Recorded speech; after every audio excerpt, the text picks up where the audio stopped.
성탄절을 앞두고 있습니다. 또 한 해 11달 동안 열심히 달려왔습니다. 그런데 성경에 보면 무슨 사건이 있기 전에는 하나님께서 먼저 알려주는 그런 일들이 있어요. 성경에 보면은 이런 말씀이 있습니다. 말라기 4장 5절에 보라, 여호와의 크고 두려운 날이 이르기 전에 내가 선지자 엘리야를 너희에게 보내리니 라고 얘기를 합니다. 그러면 크고 두려운 날이 언제냐 하면 주님이 오실 때, 그때가 굉장히 중요한 때예요. 그래서 하나님께서는 엘리야를 보냈는데 그 엘리야는 뭐를 의미하냐 하면 그 당시에 엘리야 이름이 있는 게 아니고 하나님을 잘 섬기는 가정에 엘리야의 심령으로 사람이 태어나게 만드는 거예요. 그래서 누가복음 1장 17절에 보면 이렇게 기록되어 있습니다. 그가 또 엘리야의 심령과 능력으로 주 앞에 먼저 와서 아버지의 마음을 자식에게 거스리는 자를 의인의 설기에 돌아오게 하고 주를 위하여 세운 백성을 준비하리라 그랬습니다. 그러면 세례 요한이 뭐냐? 엘리야의 심령으로 온 분이다 그렇게 봐요. 그런데 이 엘리야의 심령으로 온 세례 요한은 어떤 사람이냐 하면 그 아주 충성된 제사장의 아들입니다. 사가랴라는 사람이고 그 아내 이름은 아론의 자손이면서 이 엘리사벳이에요. 두 사람이 엄청 충성도 잘하고 기도도 많이 해요. 그런데 이 가정을 통해서 하나님이 세례 요한을 보내는 겁니다. 그런데 성경에 보면은 이 두 사람은 나이가 많아서 아기를 가질 수 있는 기능이 다 없어져 버렸어요. 그런데 하나님께서 남자와 여자의 기능을 회복시켜 가지고 세례 요한을 잉태하게 만들었습니다. 그런데 이 세례 요한은 좋은 소식을 전하는 사람이 됐어요. 가브리엘 천사가 말하잖아요. 좋은 소식을 전한다. 좋은 소식을 전하는 사람은 좋은 사람이고 하나님이 귀하게 쓰는 사람이에요. 그러면 이 땅에서 좋은 소식이 뭘까요? 좋은 소식. 아주 좋은 소식. 최고의 좋은 소식은 뭐냐? 구원의 소식이에요. 영원히 살아간다고 하는 영생의 소식입니다. 그래서 예수님을 가르쳐서 예수님은 길이다, 예수님은 진리다, 예수님은 생명이다. 여러분 산에 등산을 하다 길을 잊어버리면 나중에 죽어요. 그럴 때 그 길을 찾아주는 사람을 만나면 여러분 기쁘지요. 그리고 병든 사람에게 예수님 만나면 그 만병의 의사로서의 예수님께서 다 고쳐줬지 않습니까? 그래서 우리는 예수님을 가르쳐서 길이라고 얘기를 하고 진리라고 얘기를 하고 생명이라고 얘기를 합니다. 또 예수님 스스로도 자기를 말씀하기를 나는 길이요 그렇게 얘기를 합니다. 나는 길이요 진리요 생명이니 나로 통하지 않고는 나로 말미암지 않고는 아버지께로 올 자가 없다. 그렇게 말씀해 주셨어요. 여러분, 환자에게는 의사를 만나는 게 좋은 소식이고 아이에게는 엄마를 만나는 게 제일 좋은 소식이지요. 배고픈 사람에게는 음식을 만날 때 기뻐하고, 또 예수님 오시기 전에 최고의 소식은 뭐냐면 예수님 오신다. 예수님 오신다는 거죠. 흑암에 있는 백성들이 빛을 보는 소식. 길을 잃어 방황하는 사람이 안내자를 만나게 되고, 질병에 잡혀서 신음하는 사람이 고칠 수 있는 사람을 만날 때에 즐거움이 있고, 죽은 사람이 살아나는 일이 있다면 그게 좋은 소식 아니겠어요? 근데 성경에 보면 예수님 만나면 이 문제들이 해결이 됐어요. 가부의 아들이 죽었는데 장사 지내러 지금 공동묘지로 갑니다. 그때 예수님 만났더니 그 아들을 살려가지고 집으로 돌려보내잖아요. 죽어 냄새나는 그 나사로의 무덤, 마리아와 마르다가 슬픔에 쌓여 있을 때 그 나사로를 살려내서 집으로 보내지 않습니까? 공동묘지에서 귀신에 붙들려서 헛소리하고 있는 그를 귀신을 쫓아내서 집으로 보내고, 한센병이 걸려서 저 외딴 곳에서 사는 이들 10명을 다시 고쳐가지고 집으로 보내고, 예수님을 만나는 것이 굉장히 큰 기쁨이고 축복입니다. 그런데 이 예수님을 이제 전하는 사람이 누구? 세례 요한이 예수님을 전하는 자로 이 세상에 태어나게 된 것입니다. 오늘 보면 엘리사벳은 세례 요한을 잉태한 후에 이제 5달 동안은 숨어 있었어요. 왜? 여러분, 연세가 많은 사람이 아기 뵈면 그러잖아요. 우리 한국에 있는 어르신들, 아이고 남사스러워서 내가 못 나가, 그럴 수도 있잖아요. 잉태했으니까 숨어 있어.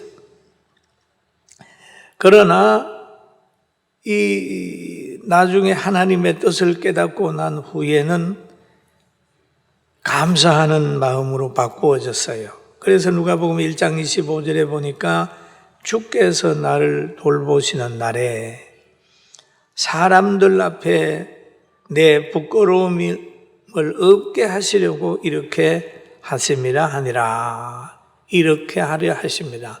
잉태케 했다. 세례 요한을 탄생시켰다라고 한 말씀이죠. 내 부끄러움을 얻게 하시려고 세례 요한을 잉태하게 했다. 하나님께서 나에게 은혜 주셨다라고 얘기를 하죠. 왜냐하면 무자한 가정에 자녀가 있는 게 얼마나 좋아요. 그런데 오늘 본문에 보니까 예수님이 이 땅에 오실 때가 됐어요. 그러니 하나님이 가브리엘 천사를 이 땅에 보내는데 어느 집에 보내느냐? 나사렛에서 아주 얌전하고 깨끗하고 순수한 여인 마리아에게 보내는 거예요. 마리아는 현재 정혼한 상태입니다. 정혼한 상태. 그러나 정혼은 했지만 남자의 관계는 이루어지지 않는 상태의 상황이었어요. 그래서 여기에 보니까 가브리엘 천사가 마리아에게 왔습니다. 은혜를 받은 자여 편안할지어다. 주께서 너와 함께 하시도다 라고 합니다. 그런 이 말을 들은 마리아가 놀랍니다. 이런 인사가 어찌함인가? 라고 하면서 깜짝 놀래고 있는 거예요. 남자를 가까이 하지 않았는데 애기 뱉다고 그러니까 이게 무슨 일인가? 깜짝 놀라는 거죠. 천사가 말합니다. 마리아여 무서워하지 말라. 하나님의 은혜를 입었느니라 라고 얘기를 합니다. 그 말을 듣고 놀라 이런 인사가 어찌 함이냐고 생각할 때에 하는 것은 마리아가 동의할 수 없다는 거예요. 천사 당신이 얘기하는 거나 동의할 수 없다. 왜냐하면 요셉과 정혼을 했지만은 잉태한다는 건 동의할 수가 없다. 왜 그럴까요? 여러분, 우리도 그렇잖아요. 꼭 남자는 여자가 있어야 되고 여자는 남자와의 사랑의 관계가 이루어질 때에 잉태한다는 걸 우리는 알고 있습니다. 알고 있고 체험하게 되고 그 사건들을 보게 됩니다. 그런데 여기에 그 관계도 없는데 잉태했다고 그러니까 마리아가 동의하지 않았습니다. 그러나 그 천사는 계속 말합니다. 보라, 너가 잉태하여 아들을 낳으니 이름을 예수라 하라. 그 이름을 예수라 하라. 그런데 이 예언의 말씀, 처녀가 아기를 놓는 것은 이사야 7장 14절에 예언된 사건입니다. 주께서 친히 징조를 너희에게 주실 것이라. 보라, 처녀가 잉태하여 아들을 낳을 것이요 그 이름을 임마누엘이라 하리라 라고 얘기를 합니다. 처녀가 잉태하여 아들을 낳는다 그러잖아요. 이게 바로 오늘 마리아와 가브리엘 천사가 대화하면서 이 사건이 지금 이루어지는 현장이에요. 처녀가 잉태하여 아들을 낳는다. 그러면서 성경의 사건은 여러분 우리가 동의할 수가 없고 체험할 수도 없고 이해할 수도 없는 거예요. 신비예요. 신비. 그리고 마리아가 잉태되는 것은 성령으로 된 것이다. 그렇죠? 그가 큰 자가 되고 지극히 높으신 이의 아들이라 일컬어질 것이요 주 예수께서 그 조상 다윗의 왕위를 그에게 주시리니 영원히 야곱의 집을 왕으로 다스릴 것이며 그 나라가 무궁하리라. 계속 가브리엘 천사가 이 얘기를 하는 거예요. 계속 얘기. 하나님께 보냄을 받은 천사가 계속 마리아에게 이 얘기를 합니다. 이 얘기를 하게 되니까 듣는 거죠. 가만히 듣고 있는 거죠. 그러면서 여기에서 영원하다라고 하는 표현을 쓰고 있죠. 그 나라는 영원하리라. 영원하리라. 여러분, 우리가 사는 나라는 영원하지 않습니다. 세계 역사 속에 영원한 나라가 있습니까? 로마가 아무리 강했어도 영원하지 않았죠. 지금 보면 흔적만 남았지 그때의 그 모든 게 없습니다. 세상에 있는 모든 육체도 영원하지 않습니다. 잠시 있다가 없어지는 것이 세상의 모든 것입니다. 그러나 하나님의 말씀은 세세토록 있도다. 그렇겠죠. 마리아를 통하여 예수 그리스도는 그 나라는 영원한 나라고 또 그분은 영원한 분이다. 예수님에 속한 나라는 영원한 나라요. 그 나라에 속한 사람은 영생한다 그러잖아요. 영생한다. 죽음의 고통 속에서도 웃음을 잃지 않는 여유가 있는 것은 영원에 속해 있을 때 가능하다.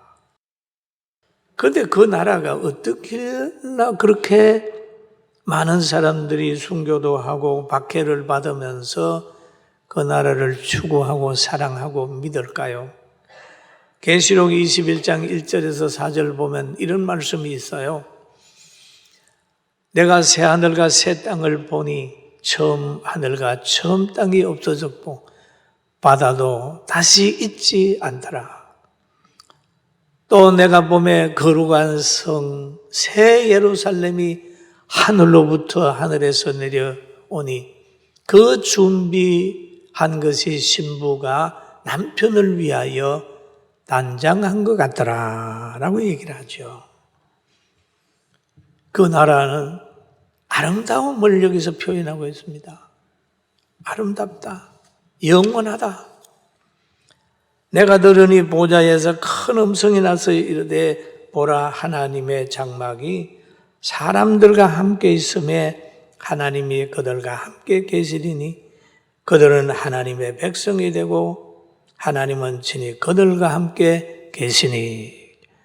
여러분, 하나님은 어떤 분입니까? 사랑의 하나님이에요. 에덴 동산을 만들어서 사람에게 행복한 낙원을 만들어 주셨던 분입니다. 그런데 예수 그리스도를 믿고 인간의 죄 문제 해결되고 구원받은 영혼이 가서 누릴 나라는 그 이상의 신령한 세계다. 그러면서 말합니다. 모든 눈물을 그 눈에서 닦아주시니 다시는 사망이 없고 애통하는 것이나 곡하는 것이나 아픈 것이 다시 있지 아니하리니 처음 것들이 다 지나갔습니다 라고 했죠. 여러분, 이런 영광 무궁한 나라를 하나님이 약속하셨고 또 이 땅에서도 우리가 신앙생활하면서 성령의 은혜를 받으면 마음의 평강이 있고 육체의 강건이 있고 열린 마음이 생겨서 사랑할 수 있는 여유가 있음을 깨달으면서 영광을 하나님께 돌리게 되길 주의 이름으로 축원합니다. 아멘. 예수님이 그렇게 중요한 거예요. 그렇게 중요한. 그러니까 이런 여러 가지 천사가 이 얘기를 하니까 마리아가 듣고 있다가 질문을 하는 거예요. 마리아가 천사에게 말하되 나는 남자를 알지 못하니 어찌 이런 일이 있으리까? 나는 남자를 알지 못하는데 어떻게 잉태합니까? 그 말이에요. 세례 요한은 하나님이 어머니 아버지의 기능을 회복해가지고 잉태하게 만들었어요. 그는 사람의 아들입니다. 또 한나도 기능을 회복해가지고 사무엘을 낳게 했어요. 그건 사람의 아들이었어요. 그러나 여기에서 마리아가 잉태한 것은 사람의 기능을 회복해서 잉태한 게 아니라 성령이 임해가지고 처녀가 잉태하여 아들을 낳았어요. 그래서 예수님은 원죄가 없는 분이고 하나님의 아들이라고 얘기를 합니다. 할렐루야. 하나님의 아들이 예수님. 마리아의 생각도 그렇잖아요. 남자와 여자가 결합함이 없는데 어떻게 생명이 되었느냐? 그 얘기죠. 그러니까 천사가 대답을 합니다. 성령이 내게 임하시고 지극히 높으신 이의 능력이 너를 덮으시리니 이름으로 나실 바 거룩한 이는 하나님의 아들이라 일컬어지리라. 그럼 성령으로 잉태했다. 그러므로 지극히 높으신 이의 능력이 너를 덮었고 그렇기 때문에 너를 통하여 나타나는 아들은 하나님의 아들이다. 자녀는 아들이다. 그래도 좀 마리아가 좀 그렇게 했는지 천사가 예화를 하나 들어요. 엘리사벳 얘기를 합니다. 보라, 내 친족 엘리사벳도 늙어서 아들을 배었느니라. 본래 임신하지 못한다고 알려진 이가 이미 6달이 되었나니 라고 얘기를 하는 거예요. 잉태케 하는 기능은 하나님께 있다. 성령으로 잉태도 하지만 성령의 역사로 잉태할 수 있는 기능도 살려준다는 거죠. 그러면서 하는 말이 대저 하나님의 말씀은 모든 말씀은 능치 못함이 없느니라. 우리 같이 한번 볼까요? 시작. 아멘. 믿습니까? 하나님의 말씀은 능치 못함이 없느니라. 말씀 거잖아요. 그 말씀, 이 말씀이라고 하는 건 하나님의 창조의 능력이 있습니다. 예수님 자체가 말씀이요 전능자로 오셨는데 이것을 누가 얘기를 하냐 하면 요한복음 1장 14절에 보면은 말하고 있습니다. 같이 한번 볼까요? 말씀이 육신이 되어 우리 가운데 거하심에 우리가 그의 영광을 보니 아버지의 독생자의 영광이요 라는 얘기예요. 은혜와 진리가 충만하더라. 말씀에는 여러분 잉태를 시키는 능력도 있고 말씀에는 창조의 능력도 있어요. 그렇게 천사가 얘기를 하게 되니까 마리아가 그 말을 다 들은 후에 결론을 내리는 거예요. 누가복음 1장 38절에 마리아가 이르되 주여 여종이 오니 말씀대로 이루어지이다 하며 천사가 떠나가니라. 할렐루야. 맞아요. 주여 여종이 오니 종은 결정권이 없잖아요. 소유권도 없잖아요. 종은 주인이 시키는 대로 하잖아요. 마리아가 천사를 만난 후에 여종이 오니 그죠? 말씀대로 하나님의 계획대로 이루어지다 라고 자기 모든 걸 다 바치지 않습니까? 만약에 그렇지 않으면 아이고 남편하고 상의해야 됩니다. 지금 내가 남편이 문제 제기하게 되면 그 당시에 법으로 처녀가 아기 배면 부정한 사람이라고 해서 돌에 맞아 죽잖아요. 그 염려가 되는데 보장하겠습니까? 나 죽으면 어떻게 할까요? 나 어려움 당하는데요. 이렇게 변명할 수 있겠지만은 마리아는 이 말을 듣고 요셉하고 상의한다 소리도 안 하고 주여 여종이옵니다. 말씀대로 이루어지이다 라고 이렇게 해서 이게 신앙인의 결단이에요. 그랬더니 하나님께서 보낸 천사가 의무가 끝났으니까 떠나갔어요. 그 후에 마리아가 잉태했죠. 잉태한 다음에 요셉하고 마리아와 갈등이 생겼어요. 요셉이 그럽니다. 보니까 어느 날 갑자기 약혼녀가 나타나는데 아기를 베가지고 나타나는 거예요. 아기를 베가지고. 가만히 끊고자 할 때 하나님께서 요셉에게 그럽니다. 요셉아, 너 안에 데려오는 거 두려워하지 마. 성령으로 잉태된 거야. 해가지고 부부간의 문제 해결해주고 해서 성탄이 이루어졌는데 오늘 성탄을 준비하는 우리 교회도 성탄 전날 더 기쁨을 가지기 위해서 준비하고 깨어있게 되기를 주의 이름으로 축원합니다. 할렐루야. 우리는 축복받은 사람입니다.